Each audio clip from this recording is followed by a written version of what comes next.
That night, he couldn't sleep. The image of that cracked basketball court stuck in his head. Then, an idea began to glow in his mind like a spark that refused to die.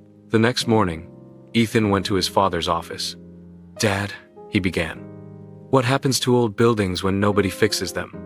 His dad chuckled. "They get demolished. Why? What if someone buys them and rebuilds them?" "Well, that depends on money, permits, and purpose." Ethan's eyes lit up. "What if we bought one and turned it into a place for kids? Like a center with games, books, and food for everyone." His father looked surprised. "That's a big idea, son." "Why?" Ethan smiled softly.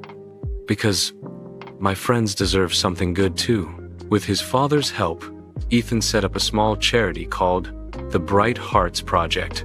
He donated his savings birthday gifts, prize money, and even sold his golden bicycle. When Mia found out, she gasped. "Ethan, you didn't have to do that." He grinned. "Yes, I did. It's our place, not just mine." The community came together. Ethan's father provided equipment, volunteers painted walls, and Mia's mom cooked meals for everyone.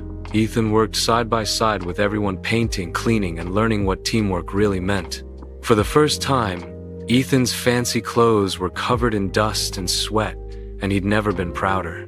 After 2 months of hard work, the new Bright Hearts Community Center stood where the old lot used to be. It had a bright blue basketball court, a small library full of donated books, a computer lab for students, and a music corner where kids could sing and play instruments. At the grand opening, a crowd of children gathered, cheering. Ethan stood on stage, his voice shaking as he spoke. "I used to think being rich meant having money, but now I know being rich means having friends and sharing what you have." The crowd clapped. Mia hugged him tightly. "You did it, Ethan," she whispered. "No," Ethan said. "We did it." Months passed, and the center became the heart of the neighborhood. Kids who used to roam the streets now played, studied, and dreamed there.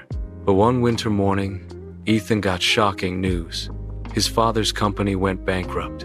They had to sell their mansion and move into a small apartment. Ethan was quiet for days. The limo was gone, the chef left, and even Max 9 was sold. He worried, would Mia and the others still be my friends?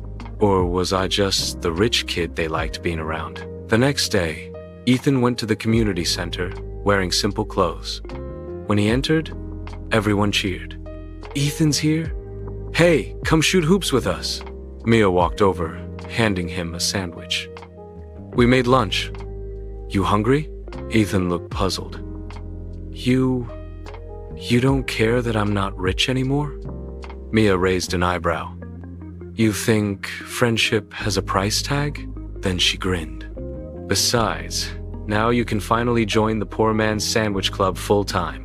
Ethan's tears flowed. He gained more than money. Years went by. The Bright Hearts Community Center kept growing. More volunteers joined, more kids found hope. Ethan and Mia became co-founders of a citywide youth charity program. Ethan's father got back on his feet.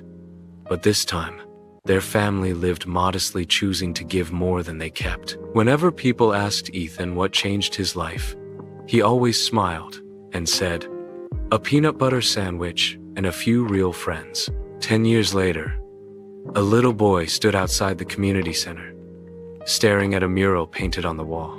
It showed Ethan and Mia surrounded by happy children, with the words, "Real riches live in the heart." The boy turned to his mom, Mia, and asked, "Mom, who are they?" Mia smiled. "That's Uncle Ethan, the boy with a golden heart." And inside the building, Ethan, now grown up, taught a group of kids how to play guitar. He looked out the window, saw the bright city skyline, and whispered to himself, "Maybe I wasn't meant to keep my fortune. Maybe I was meant to share it."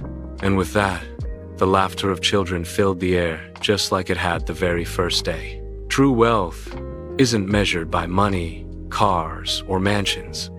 It's measured by kindness, friendship, and the joy of helping others.